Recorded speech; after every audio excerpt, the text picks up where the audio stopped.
Latest report जो कि लोकसभा के द्वारा रिलीज की गई है दोस्तों, उसमें ये बताया गया कि हमारे कंट्री के अंदर का सबसे लोवेस्ट इनकम फार्मर की कहीं पे है तो वो बिहार के अंदर है दोस्तों। आज बिहार में पर कैपिटा इनकम जो है वो 45,000 सालाना है। मतलब एक व्यक्ति जो है एक साल में 45,000 रूपए कमाता है। बात करें दोस्तों तो हमारे बिहार की कंडीशन आज इतनी बुरी हो चुकी है कि कई व्यक्ति तो ऐसे भी हैं जो 37 रूपए पर डे पर अपना गुजारा कर पाते हैं, यानी 37 rupees only. According to the data of ministry of agriculture, इसमें ये बताया गया दोस्तों कि हर बिहार में जो फार्मर है दोस्तों उसमें लगभग 19,000 रुपए का लोन है। मतलब टेक्निकली अगर हम ये कहें कि जितना एक किसान बिहार के अंदर कमा पाता है उससे आधे का लोन है उसके पास, तो ये गलत नहीं होगा दोस्तों। क्या वो कारण है दोस्तों जिससे बिहार जो है वो एग्रीकल्चर सेक्टर में पीछे जा रहा है? आज इस वीडियो के जरिए दोस्तों हम जानने की कोशिश करेंगे बिहार के पूरे एग्रीकल्चर सेक्टर के बारे में कि क्या वो कारण है दोस्तों जो एक पंजाब जैसे और हरियाणा जैसे स्टेट्स को दोस्तों काफी अमीर बनाता है एग्रीकल्चर, और वहीं बिहार के अंदर आज पुअर कंडीशन क्यों है एग्रीकल्चर। तो आइए जानते हैं दोस्तों ये सारी बातें इस वीडियो में। लेकिन अगर आपको मन में ये डाउट होगा कि सिर्फ हम पंजाब और हरियाणा से क्यों कंपेयर करेंगे, तो जैसा कि मैंने पढ़ा है दोस्तों उसमें बताया गया कि पंजाब और हरियाणा जो है वो मास जहाँ पे एग्रीकल्चर को एक प्रधान मतलब कहते हैं ना कृषि प्रधान स्टेट, वहाँ पे माना जाता है उनकी कमाई काफी अच्छी है एज कम्पेयर टू अगर बिहार से देखें। और जो लेटेस्ट दोस्तों जो प्रोटेस्ट हुआ उसमें भी दोस्तों हमने यही देखा था कि पंजाब और हरियाणा के लोग ज्यादा मास में इस प्रोटेस्ट का हिस्सा हुए थे। तो क्या वो फैक्टर है दोस्तों जो बिहार को और स्टेट से अलग बनाते हैं एग्रीकल्चर सेक्टर में? आइए वो सारी बातें आज इस वीडियो में जानने की कोशिश करते हैं। अगर हम बात करें फार्मिंग के तो बिहार के पास 45 लाख हेक्टेयर की ऐसी जमीन है जिसपे खेती नहीं होती है, और वहीं अगर बात करें पंजाब की तो वहाँ पे 42 लाख हेक्टेयर की जमीन है जहाँ पे खेती नहीं होती है। लेकिन वहीं अगर प्रोड्यूस की बात करें तो आज देश के अंदर जितना भी गेहूं का प्रोडक्शन है दोस्तों, वहाँ 18% प्रोडक्शन सिर्फ पंजाब से आता है, और वहीं अगर बात करें बिहार की तो वो 5.76% के लगभग है, जो कि आप फासला देख सकते हो। 3 लाख हेक्टेयर की बंजरी जमीन के यहाँ पे फासला है, लेकिन प्रोडक्शन कितना कम हो रहा है बिहार के अंदर ये आप देख सकते हैं।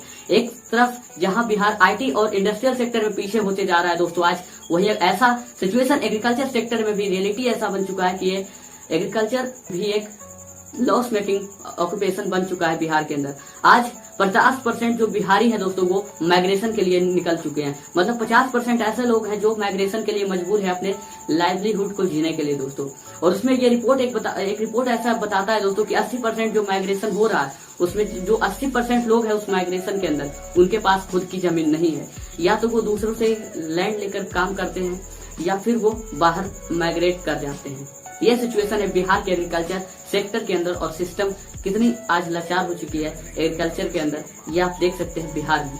बिहार के एग्रीकल्चर सेक्टर के साथ दोस्तों पॉलिटिकली और ज्योग्राफिकली शुरू से ही प्रॉब्लम था दोस्तों। अगर बात करें इसके इतिहास में जाते हैं और ये जानने की कोशिश करते हैं कि आज किसानों पे इतनी बिगड़ाल स्थिति क्यों बनी है, तो जब बात करते हैं दोस्तों तो ये बात होती है 1793 की, जब परमानेंट सेटलमेंट एक्ट लाया गया था ब्रिटिशों के द्वारा। बात क्या था दोस्तों कि बिहार में जो अदर प्रेसिडेंसी थी दोस्तों वहाँ पे खेती होती थी, लेकिन वहाँ पे क्या था दोस्तों कि जितना आपकी उपज है उस हिसाब से आप टैक्स दीजिए। अगर आपके पास कम उपज है तो आप कम दीजिए, लेकिन अगर आपके पास ज्यादा उपज होती है तो उस हिसाब से ज्यादा टैक्स दीजिए। लेकिन दोस्तों बिहार के अंदर क्या था, नील की खेती होने लगी और जिससे कि प्रोडक्शन जो है वो जमीन कम कर पाती थी, और प्रोडक्शन कम होने की वजह से ब्रिटिश को यहाँ पे टैक्स कम मिलता था। तो ब्रिटिश ने एक दिमाग लाया और इनको यहाँ पे परमानेंट एक जो है टैक्स सेटलमेंट कर दिया गया कि आपके पास हो या ना हो, आपकी प्रोडक्शन किस लेवल तक भी जाए उससे ब्रिटिश को कोई मतलब नहीं है। आपको इतने जो अमाउंट इतने परसेंटेज का टैक्स है वो आपको ब्रिटिश को देना है।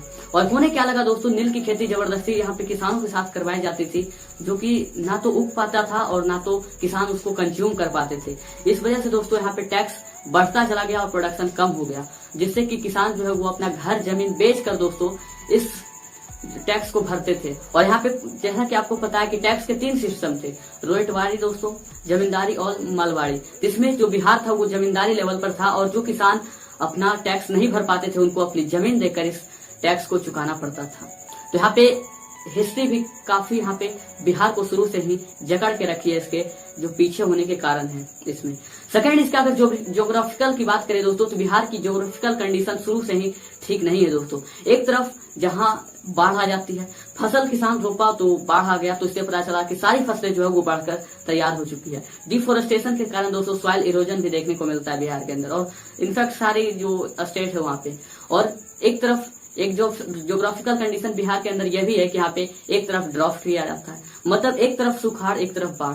तो मान के चलिए अगर आप सूखे में हैं तब भी आप फसल ग्रो नहीं कर पाएंगे, लेकिन अगर आप फ्लड में भी है तो भी आप फसल ग्रो नहीं कर पाए। कुछ जो हमारे नॉर्थ इंडियन शायद जो बिहारी भाई देख रहे हो उनको ये लग रहा होगा कि हमारे पास ऐसा नहीं होता है, लेकिन मैं हर रीजन की बात नहीं कर रहा हूँ, लेकिन जो मेजोरिटी जो बिहार के अंदर जो मेन प्रॉब्लम है वो यही है, जैसे कि बिहार के एग्रीकल्चर सेक्टर को रियून कर पाती है दोस्तों। तो ब्रिटिश और पॉलिटिकली जिसकी मैं बात करूं दोस्तों, और जो ज्योग्राफिकली है, ये दोनों बिहार को पीछे करने में काफी कसर छोड़ी है। तीसरा मैं बात करना चाहूंगा poor condition of irrigation facility. आज बिहार के अंदर दोस्तों इरिगेशन फैसिलिटी की धज्जियां उड़ के रह गई है, मतलब इरिगेशन फैसिलिटी नाम की कोई चीज नहीं है। कुछ जो लैंड ऑनर्स हैं जो अपना एफोर्ड कर पाते हैं वो ट्यूबवेल्स और तरह तरह की समरसीबल वगैरह पंप को खेत में अपना इस्तेमाल करते हैं, लेकिन दोस्तों वो भी क्या कर सकते हैं जब उनके पास बिजली ही ना हो। तो आज बिहार के अंदर ये भी प्रॉब्लम है कि जो किसान ट्यूबवेल तो कर पाता है, लेकिन उसके पास इतने पैसे तो नहीं है कि वो बिजली को उत्पन्न कर सके। तो बिजली यहाँ पे मिल नहीं पाता है किसान को, जिससे कि वाटरिंग की जो फैसिलिटी है वो बिहार में मिल नहीं पाती है। एक तरफ अगर इंडस्ट्री सेक्टर की बात करें, चाहे वो किसी भी कंपनी की हो, रिलायंस, टाटा, बिरला, ये कोई भी, तो उसको 24 घंटा बिजली मिलना जरूरी है और वो जरूर वहां पे मिलता है। लेकिन अगर किसान भाइयों की बात की जाए तो वहाँ पे जो बिजली है वो 24 घंटे या इनफैक्ट उनको पर्याप्त जो उनकी जरूरतें हैं उसके हिसाब से भी नहीं मिल पाती है, जिसके कारण भी यहाँ पे फार्मिंग में काफी प्रॉब्लम आती है और कुछ लोग इसे छोड़ देते हैं फार्मिंग करना। अगला में जो चौथा प्रॉब्लम जो है बिहार के साथ वो है यहाँ पे हैवी मशीन की कमी होना। जैसा कि दोस्तों मैं बात करना चाहूंगा ऑयल रिफाइनरीज की, बात करना चाहूँ चीनी मिल की दोस्तों, तो यहाँ पे बिहार में काफी कम है। किसी एक जगह पे है जहां सारे लोग जाएं, तो ये हर किसी से पॉसिबल होता नहीं है दोस्तों। आज किसान उतने सक्षम नहीं है कि अपने छोटे से स्टार्टअप को दोस्तों को दूर तक लेकर जाएं, मतलब अपने छोटे से फसल को दूर तक लेकर जाएं कि जितना उनका खुद का फसल नहीं होगा दोस्तों उससे ज्यादा उनकी ट्रांसपोर्टेशन हो जाएगी। इस वजह से भी दोस्तों जो पहले गन्ने की खेती हुआ करती थी वो अब बहुत हद तक कम हो चुकी है बिहार के अंदर। ऑयल रिफाइनरीज की बात की जाए दोस्तों तो शायद कुछ जगह पे है जो कि एक लिमिटेड अमाउंट में है, जो कि और बिहार में होना चाहिए, जिससे कि लोग और भी तरह तरह के जो फसल है वो उगाते हैं। पांचवा जो यहाँ पे दिक्कत है दोस्तों वो है लैक ऑफ स्टेबल गवर्नमेंट। मतलब कि दोस्तों अगर बात करें 1961 से 1999 के बीच दोस्तों बिहार के अंदर 20 गवर्नमेंट बदल चुकी है। मतलब कि इसको क्या करना है बिहार के अंदर एग्रीकल्चर में या भी और भी सेक्टर में वो पता ही नहीं चलता है। कोई सरकार जो है अभी सोच ही रही कि क्या करना है, तो अगले तक वो चेंज टर्म हो जाती है। और ऐसा 20 गवर्नमेंट हमारे बिहार में ऐसा बना है दोस्तों जो कि अपना फुल टर्म कंप्लीट किए ही 20 गवर्नमेंट, हमने 20 चीफ मिनिस्टर यानी कि 20 गवर्नमेंट को हमने देख लिया, ऐसा कंडीशन है। तो यहाँ पे जो फार्मिंग के लिए जो इम्प्रूवमेंट देखने को मिलता, अगर कोई स्टेबल गवर्नमेंट हो पाती तो ये नहीं होता ऐसा। तो यहाँ पे स्टेबल गवर्नमेंट होती ही नहीं थी। तो जो सरकारें थी उनको अगर उनके पास ध्यान भी रहती तो वो जब तक वो ग्राउंड लेवल तक जाते तो उनकी गवर्नमेंट ही चेंज हो चुकी थी। तो लैक ऑफ स्टेबल गवर्नमेंट भी एक बहुत बड़ा फैक्टर है जो बिहार को पॉलिटिकली और जो ज्योग्राफिकली दोनों की मैं बात कर रहा हूँ दोस्तों, तो बिहार को पीछे ले जाने में एक बहुत बड़ा हाथ है जो कि बिहार में फार्मर्स को काफी पुअर बनाता है। छठा मैं बात करना चाहूंगा दोस्तों lack of funds from centre. मतलब दोस्तों कि सेंटर से बहुत तरह के जो फंड है वो एलोकेट होते हैं। जैसा कि मैं बात करूं दोस्तों पंजाब और हरियाणा के अंदर तो बहुत तरह के फंड एलोकेट होते हैं। ऐसा नहीं है कि बिहार के अंदर नहीं होते हैं, बल्कि बिहार के अंदर भी होते हैं, लेकिन बिहार की गवर्नमेंट जो है वो उतनी जागरूक नहीं है, जिससे कि कई फंड तो वो खुद रिसीव कर नहीं पाती और बिहार को मिलता ही नहीं है। इस वजह से कि यहाँ पे किसान को कोई फायदा होता नहीं है। और इनफैक्ट दोस्तों अगर आप बात करें तो जितने भी किसान अगर आप इस वीडियो को देख रहे हो तो मैं आपसे आपका ग्राम सेवक का नाम पूछना चाहूंगा। आप में से बहुत सारे लोगों को ग्राम सेवक का नाम नहीं पता होगा, जबकि उनको यही काम रहता है कि क्या स्कीम आई, क्या फंड आया, ब्लॉक में क्या काम है वो आपको समझाना, किस फसल को कब उगाया जाता है, कैसे किसी फर्टिलाइजर को डालना, ये उनकी काम होता है। लेकिन आपको आपके ग्राम सेवक का भी नाम नहीं पता है। ये है आपकी रियलिटी दोस्तों, आपकी फार्मिंग सेक्टर की रियलिटी ये है। तो यहाँ पे सेंटर से कई तरह के फंड एलोकेट तो होते हैं, लेकिन वो पॉलिटिकल बॉडी से धीरे धीरे बढ़ते दोस्तों आज अगर पंचायत की बात करें तो वो किसान को कुछ ही मिल पाता होगा। इतने घोटाले यहाँ पे बिहार में देखे जाते हैं।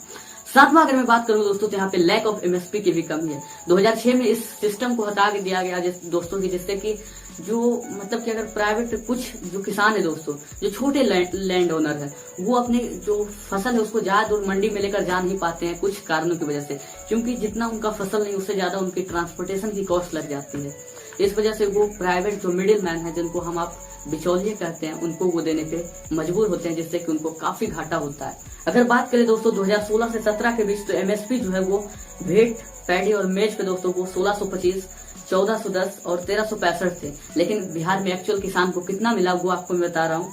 तो 1299 दोस्तों भेड़ पे मिले, 1113 दोस्तों पैडी पे और 1140 मेज पे पर क्विंटल मिले हैं। तो समझ सकते हैं कि कहाँ आपकी एमएसपी और कहाँ आप मिडिल मैन को दे रहे हैं, तो कितना फासला है बिहार के अंदर दोस्तों। और वहीं अगर बात करें पंजाब और हरियाणा के पास, तो वहाँ पे एमएसपी है, जिसके चलते मास प्रोटेस्ट यहाँ पे देखने को मिला था दोस्तों दिसंबर और जनवरी महीने में पिछले। अगर मैं एक रफ स्केल की अगर डाटा देना चाहूँ आपको दोस्तों, तो अगर इंडिया में एमएसपी की कीमत 1900 रुपए पर क्विंटल बिक रहा है, तो वो बिहार में पड़ता है दोस्तों 1300 से 1400 क्विंटल रुपए पर क्विंटल। समझ सकते हैं कि बिहार में कितना फासला हो जाता है एमएसपी पे। तो एक क्विंटल में 5 से 600 जहाँ पे फासला हो जाता है, तो समझिए कि कितना फासला एक बिहार और एक पंजाब की किसान के इनकम में हो जाती है दोस्तों। अगर दोस्तों पंजाब की बात करें तो 86% जो फसल वहाँ के होते हैं वो प्रोक्योरमेंट जो कि एफसीआई वगैरह फूड कॉर्पोरेशन ऑफ इंडिया के द्वारा उनकी फसल को खरीदा जाता है, यानी कि गवर्नमेंट की जो कंपनी है उसके द्वारा। लेकिन अगर बात करें बिहार के अंदर दोस्तों, तो यहाँ पे सिर्फ 17% ही ऐसे फसल है जो गवर्नमेंट यानी कि एमएसपी या एपीएमसी मंडी में बिकते हैं। तो आप फासला देख सकते हैं कि किस तरह से मिडिल मैन को यहाँ पे किसान जो है वो देना मजबूर हो गए हैं। सो दैट्स व्हाई दोस्तों बिहारी फार्मर जो है वो माइग्रेशन करना स्टार्ट कर दिए। 50% ऐसे हाउस होल्डर जो बिहार के अंदर है वो माइग्रेशन करने के लिए मजबूर है अपने लाइवलीहुड को जीने के लिए। 80% के पास अब खुद की जमीन नहीं है दोस्तों। तो क्यों यहाँ पे खेती जो है वो इमर्ज होगी। आज अगर खेती भी करना है दोस्तों, तो लोग बाहर जाके इसी चीज को करते हैं। ज्योग्राफिकल और पॉलिटिकल कंडीशन है, ना तो कोई गवर्नमेंट आई जो एग्रीकल्चर सेक्टर पे, इंडस्ट्रियल सेक्टर पे या आईटी सेक्टर पे ध्यान दी।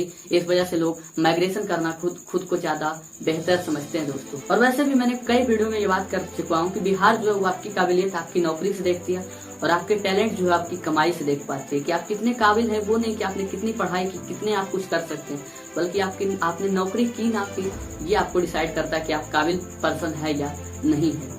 आज हर ऑक्यूपेशन के लोग जो है वो अपने बेटे को ऑक्यूपेशन में भेजना चाहते हैं। एक फिल्म स्टार है वो चाहेगा कि उसका बेटा एक्टर बन जाए, क्रिकेटर चाहेगा क्रिकेटर बन जाए। अगर कोई इनकम टैक्स डिपार्टमेंट में, तो वो चाहेगा कि उसका बेटा भी इनकम टैक्स डिपार्टमेंट में अच्छा रैंक स्कोर करे।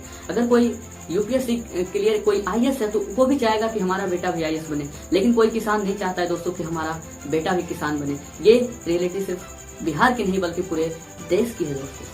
अगर फसल बर्बाद हो जाए तो पैसे भी जाते हैं और मेहनत भी जाते हैं। और दैट्स व्हाई दोस्तों किसान ये नहीं चाहते हैं कि उनका आने वाला जनरेशन भी खेती करे, जो कि हमारे देश के लिए बहुत खराब है। अगर समझ सकते हैं कि अगर किसान खेती करना बंद कर दे, इनफैक्ट कोई भी ऑक्यूपेशन जो है वो करना बंद कर दे, तो बिहार पे किसी भी कंट्री पे कितनी बड़ी विकराल स्थिति पैदा हो। अगर सारे के सारे किसान अपना ऑक्यूपेशन छोड़कर कोई और काम करने लगे, तो समझ सकते हैं कि अनाज जो है वो कहाँ से आएगा।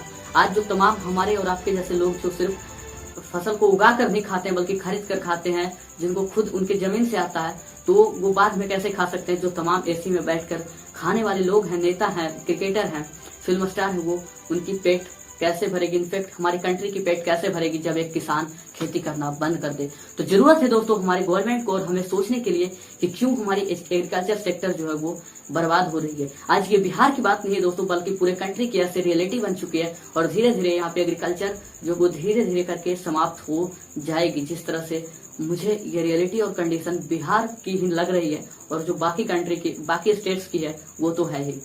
सो आशा करूंगा दोस्तों कि आप भी कुछ मांग करेंगे और आप इंडिविजुअल लेवल पे आप ये संदेश फैलाओगे कि खेती करना कुछ गलत काम नहीं है। अगर किसानी ना हो तो आप कितने लोग भूखे मर सकते हैं, ये आप अंदाजा लगाना आपका काम है दोस्तों। आपको सोचना पड़ेगा इस बारे में, क्योंकि सिर्फ नौकरी और बिजनेस करने से सब कुछ नहीं होता है। चाहे वो किसी भी स्टेट की बात की जाए, आपको खेती भी करना चाहिए, इंडस्ट्रियल सेक्टर को भी आपको बढ़ावा देना पड़ेगा और आपको जॉब के भी लोग आपके पास रहने चाहिए। तभी एक देश की इकोनॉमी और एक देश बैलेंस में चल पाएगा, इकोसिस्टम उस देश का बन पाएगा। सो आशा करूंगा कि जो मैं आपको समझाना चाहता था आप इस बात को समझ पाए होंगे। और अगर आपको इस वीडियो से थोड़ी भी वैल्यू मिलती है, थोड़ी भी नॉलेज मिलती है, तो आप इस वीडियो को ज्यादा से ज्यादा शेयर करें और एट इंडिविजुअल लेवल जो मैंने आपको समझाया वो आप करो। लेकिन आप कहोगे दोस्तों कि एक के करने से क्या फर्क पड़ता है, लेकिन हर एक के करने से फर्क पड़ता है और इन सब में फर्क है तो सिर्फ एक का, इसलिए फर्क पड़ता है।